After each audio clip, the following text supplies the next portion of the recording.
Olá, hoje nós iremos ver a aplicabilidade dos jogos digitais na marcha. O ato de deambular frequentemente é denominado marcha. Este ato incorpora vários princípios, termos e conceitos que são utilizados para reconhecer o que é considerado a marcha normal. O processo de compreensão do que é marcha normal e como ela ocorre é essencial para qualquer profissional que pretenda avaliar a marcha alterada. Estar sempre atento ao que é esperado como normal torna a avaliação do que pode ser anormal mais precisa. Em relação à marcha, muitas vezes as alterações que o profissional observa podem estar complicadas por mais de uma alteração postural, demandando com isso a disposição do profissional para realizar uma avaliação mais complexa. Muito pode ser dito acerca do processo de avaliação da marcha. Ela demanda a integração de vários parâmetros clínicos. Estes parâmetros incluem não apenas os aspectos observáveis, mas também a capacidade de o profissional ouvir e compreender as queixas, sinais e sintomas do paciente, de modo que todas as peças do quebra-cabeça possam se encaixar.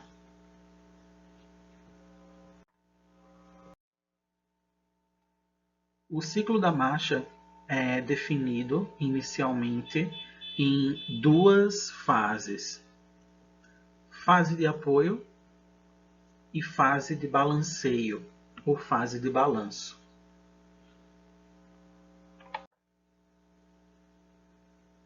Vamos tomar como exemplo um único membro. A fase de apoio corresponde ao período de tempo que o membro permanece no chão. O período de tempo em que o membro permanece no ar corresponde à fase de balanceio. A fase de apoio típica constitui aproximadamente 60% do ciclo da marcha, enquanto a fase de balanceio consiste nos outros 40% restantes.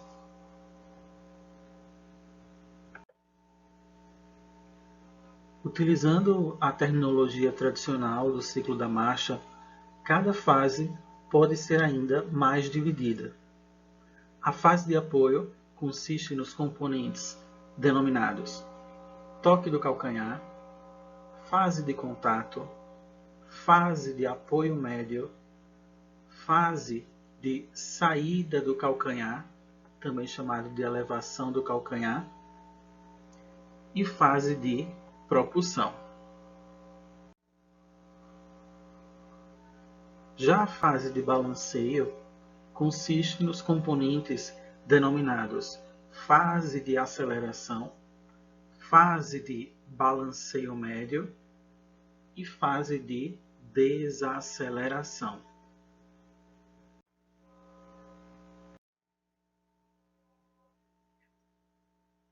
Com o toque do calcanhar, ocorre o contato inicial do pé com o solo. Tipicamente, isto envolve todo o calcanhar ou apenas o calcâneo. Como a região plantar entra em maior contato com a superfície do solo, o paciente assume uma posição de pé chato ou pé plano.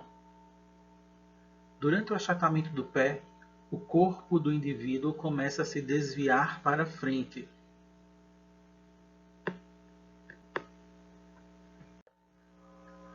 O ponto no qual o peso corporal se move centralmente sobre o pé é denominado apoio médio. À medida que o corpo continua em seu movimento para frente, o calcanhar acaba sendo elevado do solo em preparação para o próximo passo, que é um componente da saída do calcanhar do chão. Durante a saída do calcanhar, a maior parte do peso do corpo está apoiada sobre a porção anterior do pé, o antepé, especialmente sobre o primeiro raio. O componente final da fase de apoio ocorre com a fase de propulsão.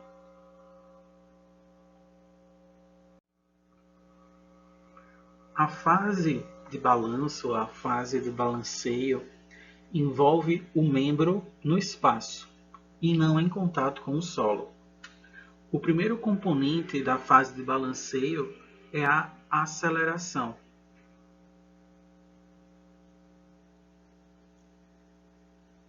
Durante a aceleração, o pé deixa o chão e se move anteriormente de uma posição ligeiramente posterior ao corpo para uma posição abaixo do corpo.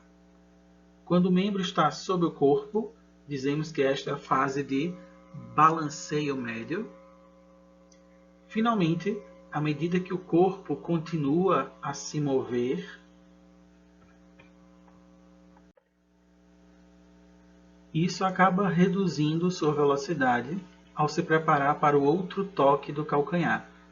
Dizemos que está na fase de desaceleração.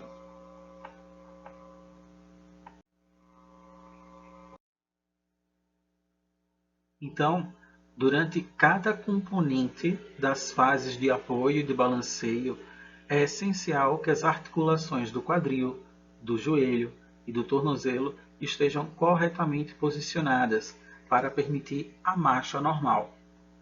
As alterações dessas posições podem resultar em marcha anormal ou desvios da marcha, que são ou não compensados.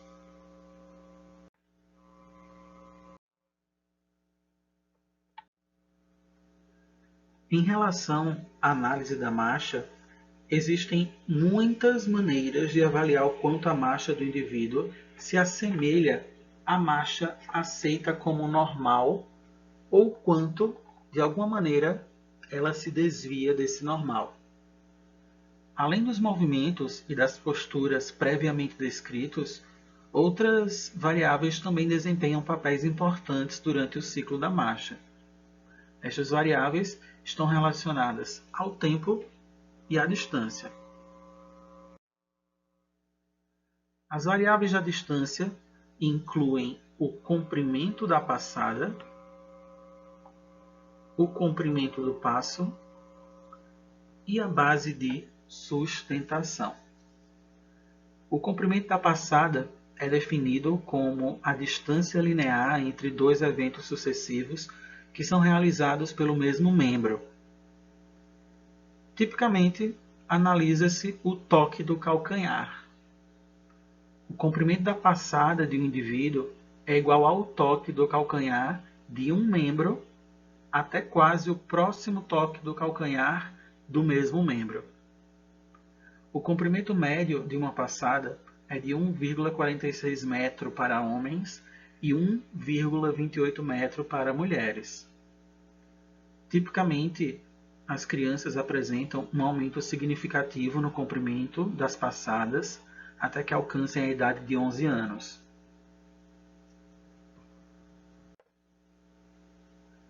O comprimento do passo é definido como a distância linear entre o toque do calcanhar de um pé e o próximo toque do calcanhar do pé oposto.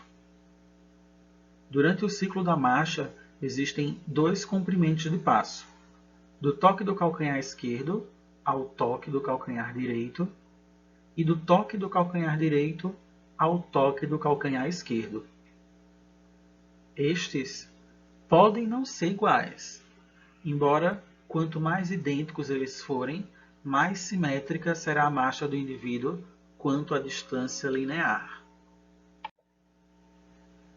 Já a base de sustentação do indivíduo desempenha um papel importante para a determinação de onde se situa o seu centro de gravidade e, consequentemente, sua capacidade de se equilibrar durante a marcha.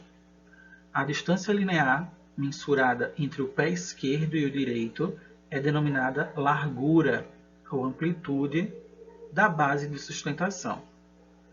A distância média é considerada entre 2,5 e 12,5 centímetros e pode variar de acordo com a idade, o sexo e a velocidade da marcha.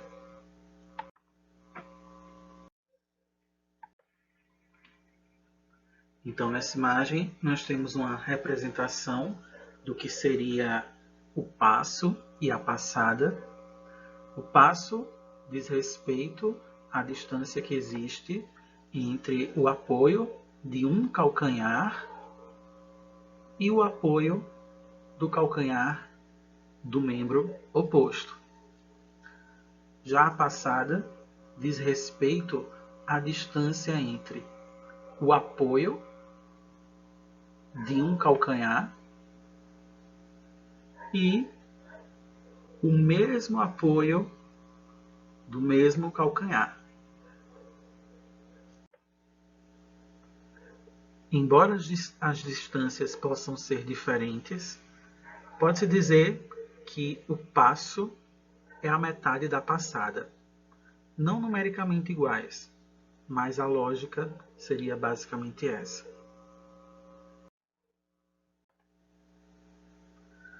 O número de passos que o indivíduo realiza por minuto é denominado cadência. A cadência média está entre 80 e 120 passos por minuto. Existe uma ampla variação na cadência, considerando-se que os indivíduos apresentam diferentes estilos de se conduzir. Entretanto, cadência significativamente menor ou maior pode indicar anormalidades na marcha. Existe uma relação direta entre cadência e apoio sobre o membro. Quando a cadência diminui, o apoio sobre os dois membros aumenta, propiciando maior estabilidade. Quando a cadência aumenta, como na corrida, por exemplo, o apoio sobre os dois membros diminui. Portanto, se o indivíduo deambula com uma cadência lenta demais, pode-se suspeitar de que ele está fazendo isso de propósito, com o único objetivo de aumentar o apoio sobre os dois membros em busca de estabilidade. Normalmente acontece com indivíduos acometidos por alguma patologia neurológica, por exemplo. O tempo gasto em cada passo é denominado duração do passo. Isso também pode indicar uma alteração da marcha ou mesmo uma lesão. Por exemplo, fraqueza muscular ou lesão de um membro poderia levar a pessoa a permanecer menos tempo sobre o membro afetado, com isso reduzindo a duração do passo. Por sua vez, isso pode aumentar a duração do passo do membro contralateral.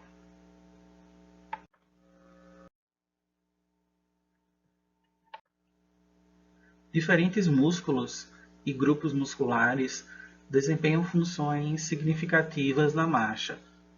A compreensão da função de cada músculo durante cada momento das diferentes fases da marcha ajuda a reconhecer as diferenças entre a mecânica normal e a anormal da marcha.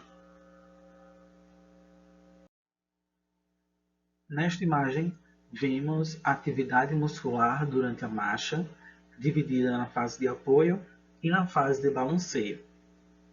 Em relação à fase de apoio, durante o toque do calcanhar, temos a ativação do glúteo máximo, músculos isquiotibiais e adutor magno, quadríceps femoral, isquiotibiais e poplíteo e flexores dorsais.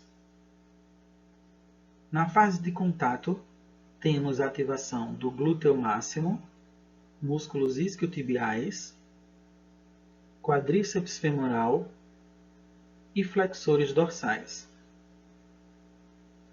Na fase de apoio médio, a musculatura de quadril está em repouso.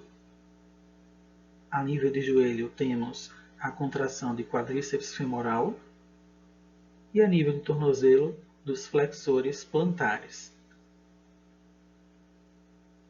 Durante a elevação do calcanhar, observamos a ativação do adutor longo no final da elevação do calcanhar, gastrocnêmios e poplíteo e flexores plantares.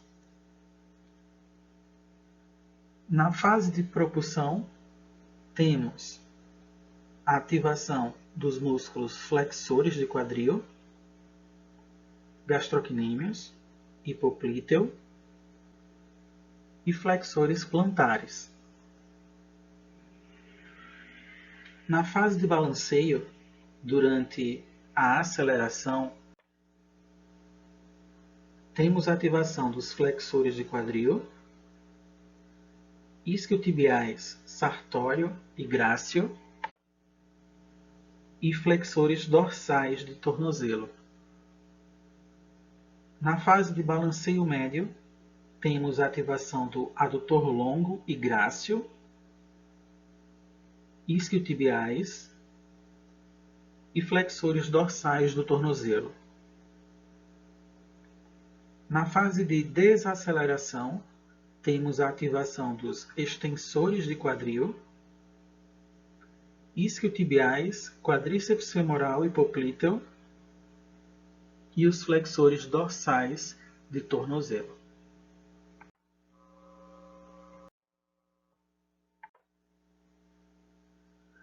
Uma avaliação completa da marcha envolve muitos componentes interdependentes.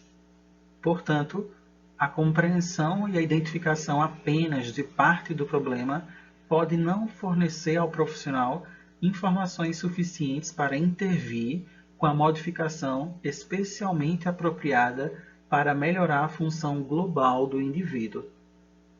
A análise de marcha pode ser realizada em consultório, pela observação simples, ou pode ser realizada com a utilização de equipamento computadorizado, que avalia especificamente os padrões de movimento em um ambiente controlado. A situação ideal seria ter o benefício de ambos os métodos. Todavia, a maioria dos profissionais não tem acesso à última opção, que seria a tecnológica. Assim, várias etapas foram identificadas para orientar o profissional em um método sequencial de avaliação da marcha. Essas etapas se destinam a servir como fundamento e a melhor interpretação dos achados pode suscitar o surgimento de outros itens considerados apropriados pelo profissional avaliador. Essas etapas incluem revisão das queixas subjetivas atuais do cliente, do paciente, revisão da história patológica pregressa que possa afetar o distúrbio ou qualquer parte da avaliação, realização de uma observação preliminar do padrão de marcha do indivíduo para incluir o estado da sustentação de carga, o uso de dispositivos de assistência e mecanismos compensatórios, realizar uma avaliação física para incluir, em particular, amplitude de movimento e de força, observar as posturas sem sustentação de carga e com suporte de peso, observar cuidadosamente os padrões de movimento do indivíduo durante a caminhada com passos regulares. Isto deve ser realizado em 3 projeções, tanto na visão anterior, posterior e lateral. Observar os tipos de calçados, dispositivos de assistência e superfícies anatômicas de contato. Comparar os sintomas subjetivos com os sinais e achados físicos. E fazer as modificações apropriadas dentro da racionalidade, dentro dos achados da avaliação do meu paciente.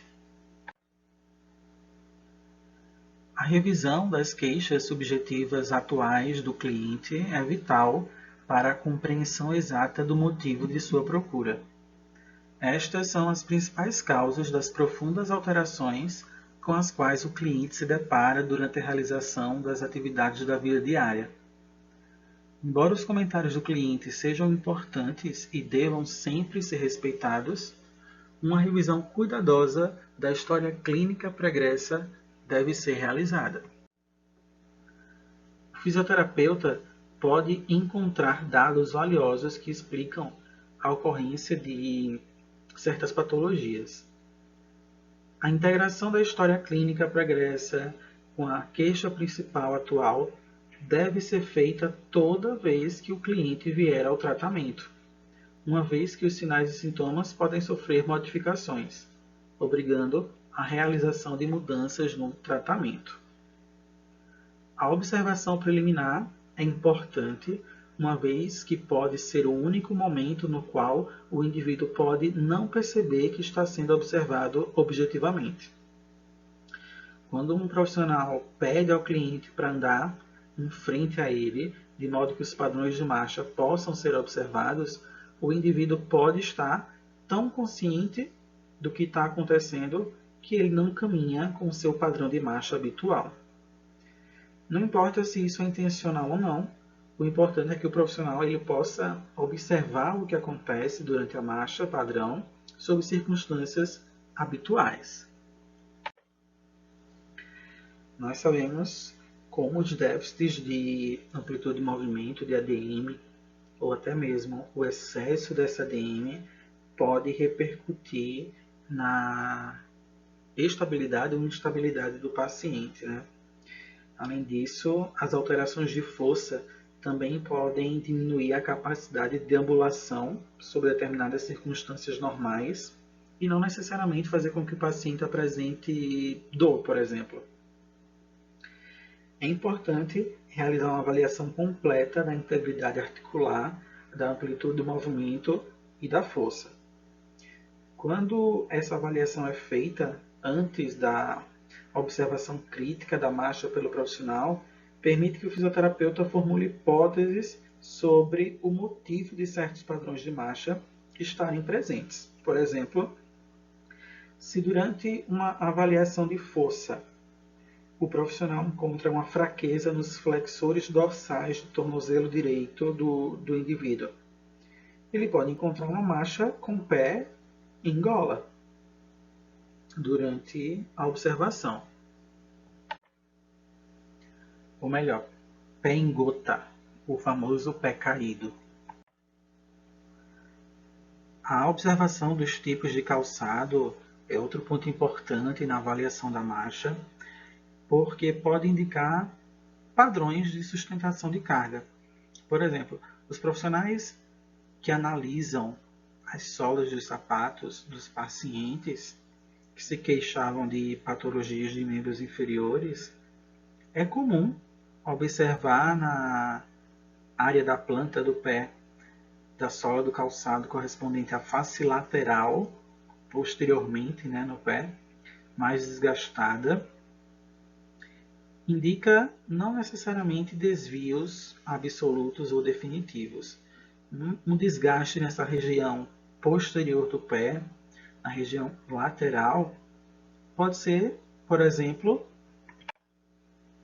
que o indivíduo faz uma supinação ao pisar, não necessariamente ser uma alteração de marcha. Mas pode ser também que o indivíduo possa ter uma pisada muito pronada e na tentativa de compensar durante a deambulação, ele realiza uma supinação excessiva. Uma vez reunidos todos os achados subjetivos e objetivos, a informação deve ser avaliada de maneira a correlacionar esses achados com os possíveis desvios da marcha. Se uma correlação positiva for encontrada, a intervenção pode ser realizada com segurança. Se os achados parecerem um pouco obscuros, então será necessário investigar melhor a situação. Os profissionais de fisioterapia devem lembrar que qualquer modificação por meio do uso de uma órtese ou da base de sustentação deve ocorrer de forma gradativa. As alterações gradativas, elas permitem que o indivíduo e o profissional avaliem melhor os resultados dessas ações. Toda e qualquer mudança repentina no modo de apoio pode ser incômoda para o indivíduo e tornar-se desconfortável.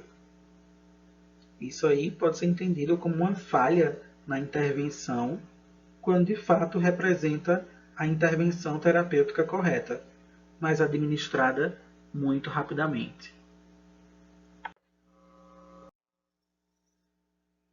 E agora, entrando nos aspectos dos jogos digitais na marcha, quando pensamos na aplicabilidade deste recurso no tratamento da marcha, e muitas vezes associado ao tratamento da marcha, também observamos várias aplicações dos jogos digitais no tratamento do equilíbrio, principalmente em pacientes neurológicos, com paralisia cerebral, com acidente vascular encefálico, Parkinson. Então, os jogos digitais, eles são utilizados para aprimorar o controle da marcha.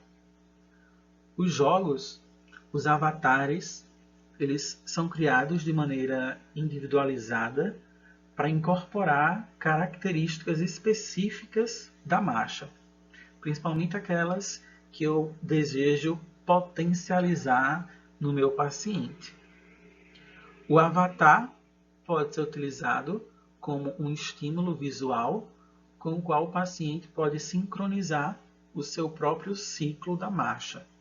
Então, o paciente ele vai caminhar, ele vai marchar do seu jeito e o aplicativo, o programa, o jogo digital vai sincronizar a caminhada e induzir o paciente, através do estímulo visual, a caminhar. Obviamente que o jogo digital, por si só, ele não é capaz de resolver, de corrigir a marcha do paciente. A presença do fisioterapeuta para inibir padrões motores não desejáveis é de fundamental importância. Então, de maneira geral, os jogos digitais aplicados para correção da marcha envolvem aí o controle sensório-motor, estímulos sensoriais e estímulos motores. Essas informações vão ser aumentadas visualmente, estímulos visuais, ou estímulos ápticos, que são estímulos táteis, ou estímulos auditivos, ou os 3 estímulos de uma vez. Esses estímulos eles são usados para sondar e até mesmo aprimorar o controle motor humano. Esses 2 artigos são revisões sistemáticas para basear, do ponto de vista de evidências, a aplicabilidade da realidade virtual na melhora da marcha. O primeiro deles fala de realidade virtual para reabilitação em pacientes depois de acidente vascular encefálico. E o segundo fala sobre os efeitos do treinamento com realidade virtual no equilíbrio e marcha de pacientes também com AVE. Ambas revisões sistemáticas. O primeiro artigo, ele diz para a gente que a realidade virtual, ou jogo através de vídeo interativo, tem sido uma abordagem de tratamento na reabilitação de pacientes com acidente vascular encefálico. Os autores dizem que a realidade virtual apresentou uma maior efetividade do que a terapia convencional no tratamento da função dos membros superiores desses pacientes com AVE. Além disso, O uso da realidade virtual também melhorou significativamente atividades funcionais da vida diária desses pacientes quando comparadas com a terapia convencional. Os autores dizem que existem uma grande quantidade de estudos que avaliam a eficácia da realidade virtual. No entanto, existe uma tendência dessa quantidade aí ser reduzida em determinadas populações, determinadas situações. Além disso, existem vários riscos de viés metodológicos, o que acaba por comprometer, então, os resultados e as conclusões desses estudos. Os autores desse primeiro artigo finalizam dizendo que, embora exista evidência de que o uso da realidade virtual para o treinamento de membros superiores seja algo viável, aplicável, sugerem mais estudos para determinar se o benefício na melhora da funcionalidade de membros inferiores,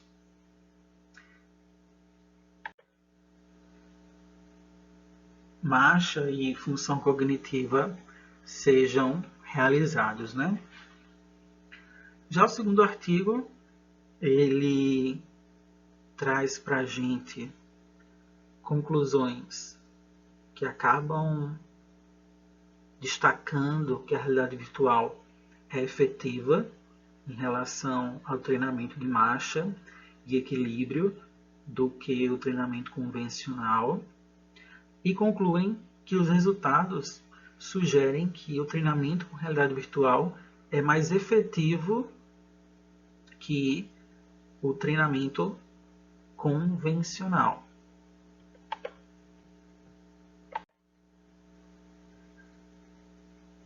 Quando ele é realizado de maneira isolada. A associação da realidade virtual e o treinamento convencional é uma técnica, é uma associação que acaba trazendo mais benefícios do que o treinamento sem realidade virtual propriamente dito. No entanto, eles também sugerem aí um adequado período de acompanhamento do paciente para novos estudos, para avaliar os efeitos duradouros aí da técnica de reabilitação associada com a realidade virtual. Neste link do YouTube, eu disponibilizo para vocês um vídeo curto, 45 segundos, que mostra a aplicabilidade do jogo virtual no tratamento, no treinamento de marcha de umas crianças com paralisia cerebral.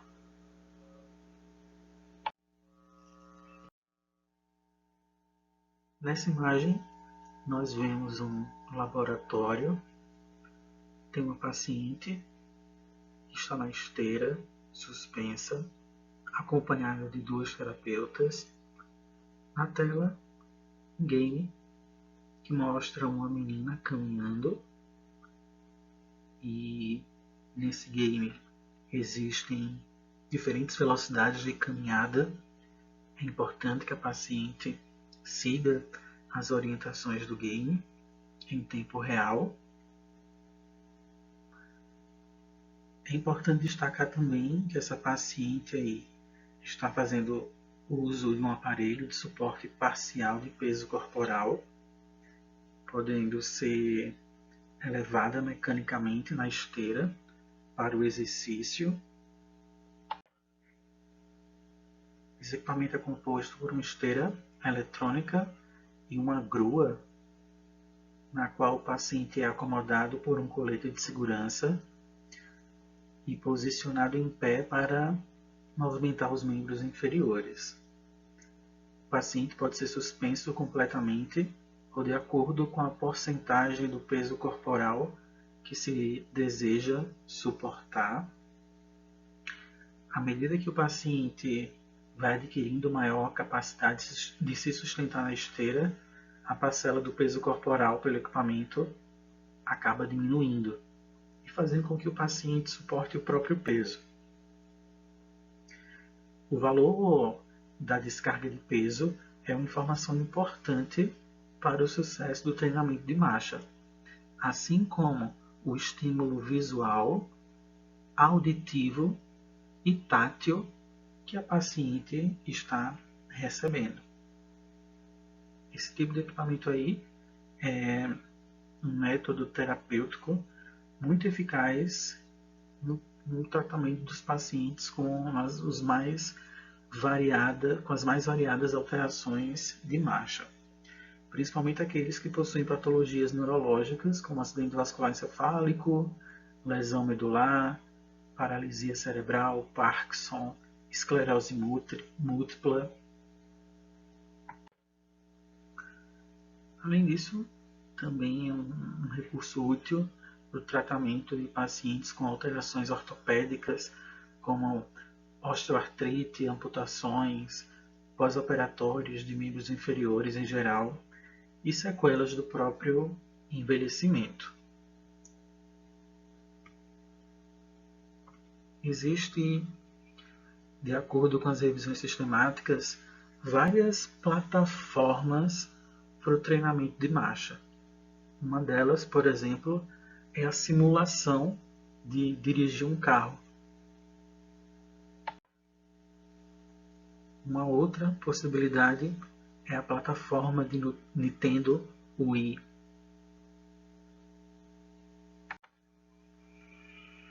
Então, o que se conclui, diante dos artigos utilizados para essa aula, é que a associação dos jogos digitais junto a um programa de reabilitação convencional traz resultados maiores do que a terapia convencional propriamente dita.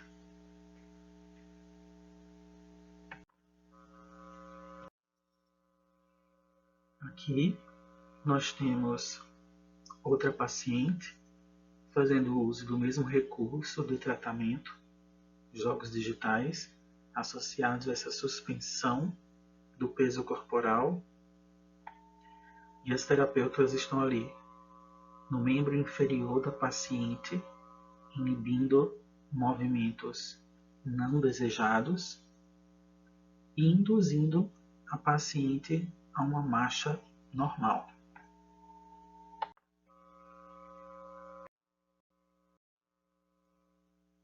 Concluímos então a aula de jogos digitais na marcha.